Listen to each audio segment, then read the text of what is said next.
అనేది ఉంటుంది, బ్యాండ్ అనేది ఉంటుంది, నార్మల్ ఎలివేటెడ్ ప్రోటీన్ ఉంటుంది, లింఫోసైటిక్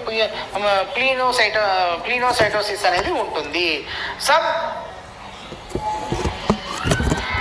ఆర్గనైజ్డ్ హెమరేజెస్ అనేది ఉంటుంది. హెమరేజ్లో ప్రజెన్స్ ఆఫ్ ఆర్బీసీ జాంతోక్రోమియా అనేది ఎల్లో కలర్ అనేది మనకు సొల్యూషన్ అనేది ఎల్లో కలర్ అని అవ్వడం జరుగుతుంది. వీలానియన్ బ్యారియర్ సిండ్రోమ్లో వచ్చేసరికి ఎలివేటెడ్ ప్రోటీన్ ఉంటుంది, నార్మల్ సెల్ కౌంట్ ఉంటుంది, ఆల్బుమినో సైటోలాజిక్ డిసోసియేషన్ అనేది మనం చూస్తూ ఉంటాము. సో ఇది బేసిక్గా దేనికి ఉంది? సిఎస్ఎఫ్ ఇది బేసిక్గా డయాగ్నోస్టిక్ పర్పస్కి ఉపయోగపడుతుంది. చేంజెస్ కలర్ అపియర్ కావచ్చు, సెల్ కౌంట్ కావచ్చు, బయోకెమికల్ కంపోజిషన్ కావచ్చు, చేంజెస్ అనేది డయాగ్నోసిస్కి ట్రీట్మెంట్కి మనకు ఉపయోగపడుతుంది. నెక్స్ట్ ఫ్లూయిడ్ వచ్చేసి ప్లూరా ఏంటి? ప్లూరా అనేది ఇది double layer membrane that surrounded by the lungs lines the thoracic cavity. ఇది థొరాసిక్ క్యావిటీని లంగ్స్ని సరౌండ్ చేయబడిన ప్లూరా అన్నట్టు. ఈ ప్లూరా వచ్చేసి పార్షల్ ప్లూరా, విజిలర్ ప్లూరా అని చెప్పి రెండు ఉంటుంది. పార్షల్ ప్లూరా లైన్ వచ్చేసి inner surface of the chest wall, diaphragm and మీడియాస్టీరియంలో ఉంటుంది. విజిలర్ ప్లూరా వచ్చేసి covers the lungs and themselves వచ్చేసి ఉంటుంది అన్నట్టు. ఈ formation and composition of pleural fluid, pleural మధ్య ఉండే లేయర్ల మధ్యలో ఉండే ఫ్లూయిడ్నే ప్లూరల్ ఫ్లూయిడ్ అని చెప్పేసి అంటాము. ఈ pleural fluid between the two pleural layer, ఈ రెండు లేయర్ల మధ్యలో ఉంటుంది. ఇది స్మూత్ కిడ్నీ మన లంగ్స్ ఏవైతే ఉన్నాయో లంగ్స్ని ప్రొటెక్ట్ చేయడానికి, షాక్స్ నుంచి కానివ్వండి లేదా దాని యొక్క ప్రెషర్ నుంచి తట్టుకోవడానికి మనకు ఉపయోగపడుతుంది. ప్రెషర్ నుంచి తట్టుకోవడానికి ఉపయోగపడుతుంది అంటారు. దీని కాంపోజిషన్ చూసినప్పుడైతే pleural fluid primarily form by capillary filtration, lymphatic absorption నుంచి బేసిక్గా ఫామ్ అవుతుంది.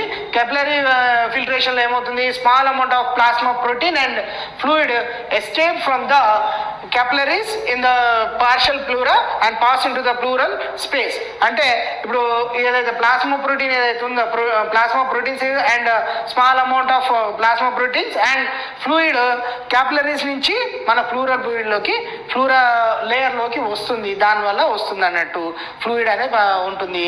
ఇది కాన్స్టాంట్లీ బీయింగ్ ప్రొడ్యూస్డ్ అబ్జార్బ్ చేస్తుంది, maintaining the minimal amount of pleural స్పేస్లో మినిమం అమౌంట్గా ఉండేటట్టు చూస్తుంది అన్నట్టు.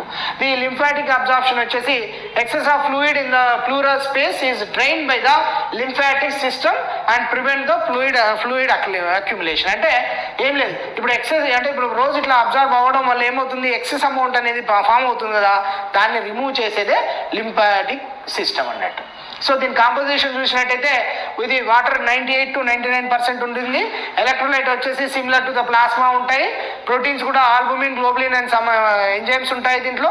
సెల్స్ వచ్చేసరికి ఫ్యూ మీసోథీలియల్ సెల్స్ వచ్చేసి మ్యాక్రోఫేజెస్, లింఫాటిక్ సెల్స్ అనేవి ఉంటాయి. గ్లూకోజ్ వచ్చేసి slightly lower than the plasma లెవెల్స్లో ఉంటుంది. లాక్టేట్ డీహైడ్రోజనేస్ టిపికల్లీ లో ఇన్ నార్మల్ కండిషన్లో ఉంటుంది. ఈ అనాలిసిస్ వచ్చేసరికి దీని ప్లూరల్ అనాలిసిస్ చేసేసరికి థొరాసెక్టోసిస్ ఏ నీడిల్ అంటే థొరాసెక్టోసిస్ అంటే థొరాసిక్ ద్వారా నీడిల్ని ఇన్సర్ట్ చేసి ప్లూరాలోకి స్పేస్లోకి ఇంట్రెస్ట్ చేసి ఫ్లూయిడ్ని తీస్తారు. ఇది ఎవరు చేస్తారు? ఫ్లెబోటమిస్ట్ చేయరు. ఇదంతా కూడా మనకు డాక్టర్స్ చేసిస్తారు. ఓకే, దీని అనాలిసిస్కి వచ్చేసరికి పర్టికులర్గా ఫస్ట్ ది అపియరెన్స్ ఎలా ఉంటుందంటే క్లియర్గా ఉంటుంది, స్ట్రూ కలర్డ్గా ఉంటుంది, నార్మల్గా ట్రాన్స్డ్యూటెడ్గా ఉంటుంది అన్నట్టు. క్లౌడీగా ఉందనుకోండి, అది వైట్గా క్లౌడీగా ఉంటే ఇండికేట్ దట్ ఇన్ఫెక్షన్ కావచ్చు, ఎంఫమియా కానీ ఉండొచ్చు. బ్లడ్ స్టెయిన్స్ కానీ ఉంటే ట్రామా కానీ మ్యాలిగ్నెన్సీ కానీ ఉండొచ్చు. నెక్స్ట్ కెమికల్ అనాలిసిస్కి వచ్చేసరికి ప్రోటీన్ లెవెల్స్లో వచ్చేసి ట్రాన్స్డేటర్ కనుక ఉంటే లో ప్రోటీన్ కంటెంట్ ఉంటుంది. అది pleural fluid protein less than 3 grams per DL ఉంటుంది. ఎక్స్డ్యూటెడ్గా ఉంటే హై ప్రోటీన్ కంటెంట్ ఉంటుంది. దాంట్లో లెవెల్స్ వచ్చేసి more than 3 grams per DL ఉంటుంది. లాక్టేట్ డీహైడ్రోజనస్కి వచ్చేసరికి ట్రాన్స్డక్టర్ అంటే క్లియర్గా ఉన్నప్పుడు LDL వచ్చేసి less than 200 international unit per లీటర్గా ఉంటుంది. ఎక్స్డ్యూటెడ్గా అంటే కొంచెం కలర్గా ఉన్నప్పుడు, థిక్గా ఉన్నప్పుడు ఏమవుతుందంటే LDH లెవెల్స్ వచ్చేసి 200 200 ఇంటర్నేషనల్ యూనిట్ పర్ లీటర్గా ఉంటుంది.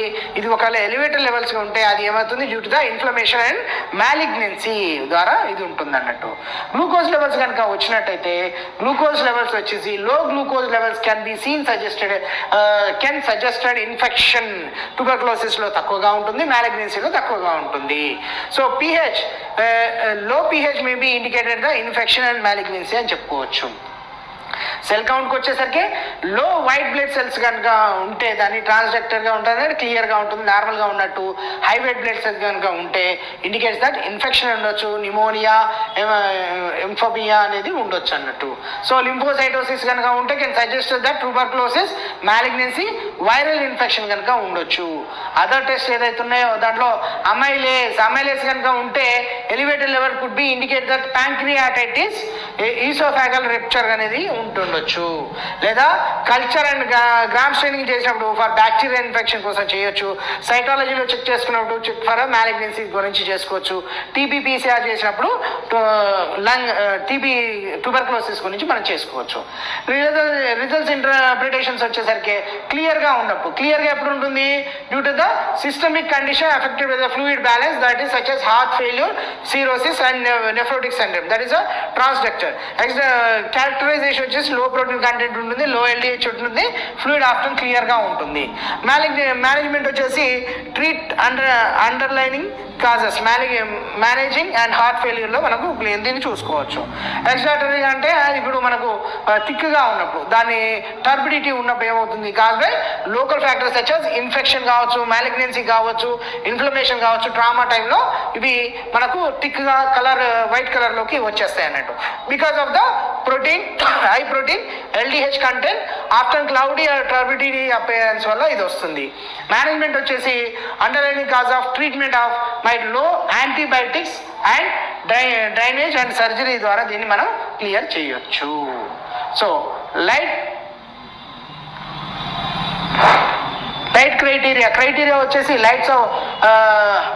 క్రైటీరియా వచ్చేసి ఈ క్రైటీరియా దీనిలో pleural fluid protein and serum proteins వచ్చేసి గ్రేటర్ దాన్ 0.5 ఉంటాయి.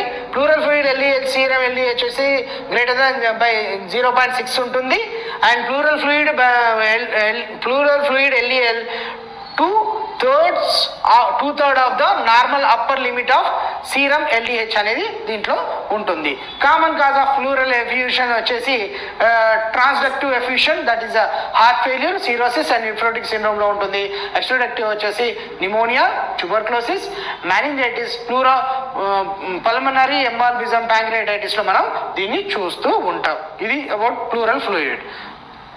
Next one is peritoneal fluid. Peritoneal fluid అంటే ఏంటిది? Peritoneal fluid is a serous fluid that resides with in the peritoneal క్యావిటీలో ఉండే ఫ్లూయిడ్ని మనం పెరిటోనియల్ ఫ్లూయిడ్ అని చెప్పేసి అంటాము. ఇది ఎక్కడ ఉంటుంది? పెరిటోనియల్ అండ్ వెసరల్ పెరిటోనియం మధ్యలో ఈ ఫ్లూయిడ్ ఉంటుంది. ఇది నార్మల్ ఫిల్టరేషన్ ఆఫ్ ప్లాస్మా ద్వారా ఏర్పడుతుంది. And it proteinaceous and serves several physiological roles అనేవి దీనికి ఉంటాయి. దీని ఫార్మేషన్ ఎలా జరుగుతుందంటే ది ట్రాన్స్డక్షన్ అనేది దీంట్లో ట్రాన్స్డ్యూషన్ అనేది చూసినప్పుడు peritoneal fluid formed by the transudation of plasma across the mesothelial cell lining the peritoneal cavity. దాని ద్వారా ఇది పెరిటోనియల్ ఫ్లూయిడ్ అనేది వస్తుంది. అంటే ఫిల్టరేషన్ జరుగుతుంది, ప్లాస్మా నుంచి ఫిల్టరేషన్ అనేది జరుగుతుంది. This is across due to the difference in the hydrostatic and oncotic pressure ద్వారా ఇది between the peritoneal and capillary ద్వారా ఈ ప్రెషర్ ద్వారా ఈ ఫ్లూయిడ్ అనేది అవుతుంది, ఫిల్టర్ అనేది అవుతుంది.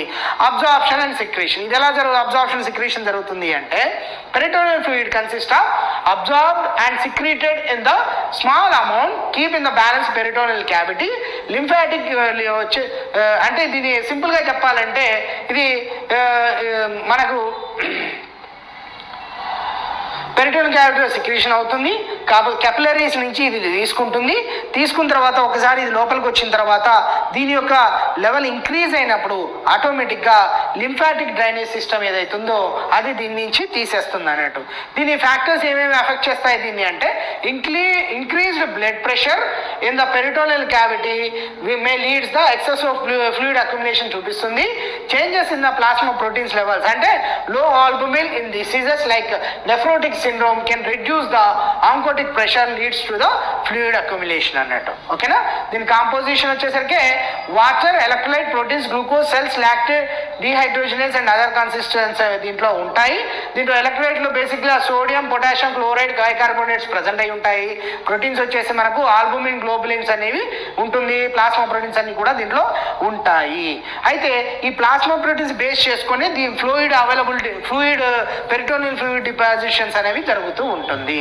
గ్లూకోజ్ వచ్చేసి యాజ్ యూజువల్గా ప్లాస్మాలో ఎంత ఉంటుందో అంతే ఉంటుంది. సెల్స్ వచ్చేసి దీనిలో మిసెటల్ సెల్స్, మ్యాక్రోఫేజెస్, లింఫాటిక్ సెల్స్ అనేవి ఉంటాయి. అండ్ లాక్టేట్ డిహైడ్రోజన్ వచ్చేసరికి enzyme activities that useful for the differentiating the between the types of fluid accumulation అనేది మనం చూసుకోవచ్చు. ఎక్స్ట్రాడక్టివ్, ట్రాన్స్డక్టివ్గా చూసుకోవచ్చు అన్నట్టు. అదర్ కాన్స్టిట్యూయెంట్స్లో వచ్చేసరికి స్మాల్ అమౌంట్ ఆఫ్ ఎంజైమ్స్ ఉంటాయి, ఫ్యాట్స్ ఉంటాయి, డిబ్రైట్స్ ఉంటాయి, ప్రోటీనియల్ సెల్స్ అనేవి దీంట్లో ఉంటుంది. ఇంటర్ప్రిటేషన్స్ ఆఫ్ ఫ్లూయిడ్ అనాలిసిస్కి వచ్చేసరికి ఫస్ట్ వచ్చేసరికి మనకు ఫిజికల్ ఎగ్జామినేషన్లో చూసినట్టయితే first colour of the solution it should be క్లియర్గా ఉంటే నార్మల్గా ఉన్నట్టు మే అపియర్స్ స్లైట్లీ ఎల్లో కలర్ ఉంటుంటుంది అనొచ్చు. సో ఇది క్లియర్ సొల్యూషన్ అన్నట్టు. ఎప్పుడైతే ఇది క్లౌడీగా మారినప్పుడు ఏమవుతుంది, suggest that infection or inflammation అయ్యి ఉండదు పెరిటోనియస్లో మనకు ఉండొచ్చు. బ్లడీ కనుక ఉంటే ఏమవుతుంది, ట్రామా కావచ్చు, మ్యాలిగ్నెన్సీ కావచ్చు, రప్చర్డ్ బ్లడ్ వెజల్స్ అయి ఉండొచ్చు. మిల్కీగా ఉందంటే దాన్ని అసైటిస్ అని చెప్పేసి అంటాము. కైలోసైటిస్ అని చెప్పేసి అంటాము. ఇది లింఫాటిక్ అబ్స్ట్రక్షన్స్ వల్ల, రప్చర్స్ వల్ల ఇది ఏర్పడుతుంది. దీని వాల్యూమ్ వచ్చేసరికి ఎంత ఉంటుంది అంటే ఫ్యూ ml ఉంటుంది. బట్ ఇంక్రీజ్ ద వాల్యూమ్ అసైటిస్లో మరి ఇంక్రీజ్ అవుతుంది. Indicate that pathologies liver cirrhosis, heart failure, malignancy అయి ఉండొచ్చు. విస్కాసిటీ కనుక ఉంటుంది, changes of viscosity might be protein content వల్ల ఇది విస్కాసిటీ అనేది చేంజ్ అవుతుంది. నెక్స్ట్ వన్ కెమికల్ అనాలిసిస్లో ఫస్ట్గా ప్రోటీన్, లాక్టేట్, గ్లూకోజ్ అయి ఉంటుంది. సో ప్రోటీన్లోకి వచ్చేసరికి దీంట్లో లో ప్రోటీన్ కంటెంట్ కనుక ఉంటే అంటే లెస్ దాన్ 2.5 కనుక ఉంటే, 2.5 grams per dl కనుక ఉంటే దాని suggested transaction that is liver cirrhosis, cognitive heart failure అనేది చెప్పొచ్చు మనం. హై ప్రోటీన్ కంటెంట్ కనుక ఉంటే గ్రేటర్ దాన్ 0.25 కనుక ఉంటే suggest that exudate and infection వల్ల, మ్యాలిగ్నెన్సీ వల్ల, ఇన్ఫ్లమేషన్ వల్ల ఇది జరుగుతుండొచ్చు. ఎప్పుడైతే లాక్టేట్ డీహైడ్రోజనేషన్ వచ్చామో దీనికి లాక్టేట్ డీహైడ్రోజనేషన్ కనుక మోర్ దాన్ 200 ఇంటర్నేషనల్ యూనిట్ కనుక పర్ లీటర్ కనుక ఉంటే indicated that exudate associated with the inflammation, malignancy అయ్యి ఉంటుంది. లో కనుక ఉంటే క్లియర్ సొల్యూషన్ అని చెప్పొచ్చు. గ్లూకోజ్లోకి వచ్చేసరికి normal approximately same plasma glucose level ఉంటుంది. లో glucose level suggestion of infection అయ్యి ఉంటుంది. దీంట్లో ట్యూబర్క్లోసిస్ అయ్యొచ్చు, పెరిటోనియస్ మ్యాలిగ్నెన్సీ అయ్యొచ్చు, ఇన్ఫ్లమేషన్ అయ్యి ఉండొచ్చు. నెక్స్ట్ వన్ ఇస్ అమైలేజ్ వచ్చేసి ఎలివేటెడ్ లెవెల్స్ ఏం చేస్తున్నాయి, సజెస్ట్ చేస్తున్నాయి అంటే ప్యాంక్రియాటిక్ డిసీజ్ అయ్యి ఉండొచ్చు, ప్యాంక్రియాటైటిస్ అయ్యి ఉండొచ్చు, ప్యాంక్రియాటిక్ రప్చర్ అయ్యి ఉండొచ్చు. ఓకేనా. సెల్ కౌంట్ నెక్స్ట్ సెల్స్కి వచ్చేసరికి సెల్స్ అండ్ డిఫరెన్షియల్స్ వచ్చేసరికి white blood cells. First one low white blood cell కనుక ఉంటే typically indicates that transudation. And high white blood cells కనుక ఉంటే ఇన్ఫ్లమేటరీ అయి ఉండొచ్చు, ఇన్ఫెక్షన్ అయ్యి ఉండొచ్చు. న్యూట్రోఫిల్స్ కనుక ఉంటే సజెస్టెడ్ దట్ బ్యాక్టీరియల్ పెరిటోనియస్ అయి ఉండొచ్చు. అది spontaneous and bacterial peritonitis SBP అని చెప్పేసి అంటాము. అది లింపోసైట్స్ కనుక ఉంటే indicates that tuberculosis, malignancy or auto immune disease అని చెప్పొచ్చు. ఇస్నోఫిల్స్ కనుక ఉంటే associated with the parasitic infections of drug reactions అని చెప్పొచ్చు. ఒకవేళ బ్లడ్ కనుక ఉంటే that is called because of the trauma bleeding rupture of organ అంటాము దీన్ని. ప్రజెన్స్ ఆఫ్ దీన్ని బేసిక్గా స్ప్లీన్ అండ్ లివర్ వల్ల ఉంటుంది. నెక్స్ట్ మైక్రోబయాలజికల్ టెస్ట్ వచ్చేసి గ్రామ్ స్ట్రైనింగ్ అండ్ కల్చర్ చేస్తాము. సైటాలజీ టెస్ట్ వచ్చి చేస్తాము. దీనికి అడిషనల్ టెస్ట్ వచ్చేసి total cell culture count, cytology, peritoneal dialysis, fluid analysis అనేది చేస్తూ ఉంటాము. Common disorder associated with peritoneal fluids వచ్చేసి అసైటిస్ అని చెప్పేసి అంటాం. Ascites is a common condition where the fluid accumulation in the peritoneal cavity. అది liver cirrhosis అయి ఉండొచ్చు, హార్ట్ ఫెయిల్యూర్ అయి ఉండొచ్చు, మ్యాలిగ్నెన్సీ అయి ఉండొచ్చు. దాని ద్వారా అసైటిస్ అనేది మనకు వస్తుంది. అది స్పాంటేనియస్ బ్యాక్టీరియల్ పెరిటోనియటిస్ అని అంటాము, ఎస్బిపి. ఇది because of the peritoneal cavity infection వల్ల వస్తుంది. దీన్ని patient with the cirrhosis and ascites అనేది మనం చూడవచ్చు. పెరిటోనియల్ కార్సినోమైటిస్ అని చెప్పేసి అంటాము. ఇది malignancy spreads peritoneum after increase the fluid and abnormality cytology అనేది మనం చూస్తూ ఉంటాము. ట్యూబర్క్లోసిస్లో వచ్చేసరికి tuberculosis of peritonitis it is a rare condition cause the ascites lymphatic predominance and fluid analysis ద్వారా దీన్ని మనం తెలుసుకోవచ్చు. ప్యాంక్రియాటిక్ పెరిటోనియస్ అని చెప్పేసి అంటాము. ఇది ఏమవుతుందంటే ప్యాంక్రియాటిక్ ఎంజైమ్స్ ఏదైతే ఉంటుందో అవి పెరిటోనియల్ క్యావిటీలోకి లీక్ అవ్వడం వల్ల వస్తుంది. Leading the and inflammatory response అనేవి దాంట్లో ఉంటుంది. These are the fluids which they are given for your portion and we have discussed here. ఓకేనా? సో దీనిలో బేసిక్గా ఎక్కడ ఏ టెస్ట్ కోసం యూజ్ చేస్తారు అనేది మనం దాంట్లో ఏ టెస్ట్ చేస్తాము దాని నార్మల్ వాల్యూస్ అనేది ఇక్కడ ఇవ్వడం జరిగింది. Hope all you understood. మనం మొత్తం క్లాసెస్ అన్ని కూడా కంప్లీట్ చేసుకున్నాం. దీంతో నెక్స్ట్ డే బై డే మనం ఒక్కొక్క ఎంసీక్యూస్ రెడీ చేయడం జరిగింది. ఎక్స్పెక్టెడ్ ఎంసీక్యూస్ ఇవన్నీ కూడా మనం డిస్కస్ చేద్దాం. ఓకేనా? Thank you very much.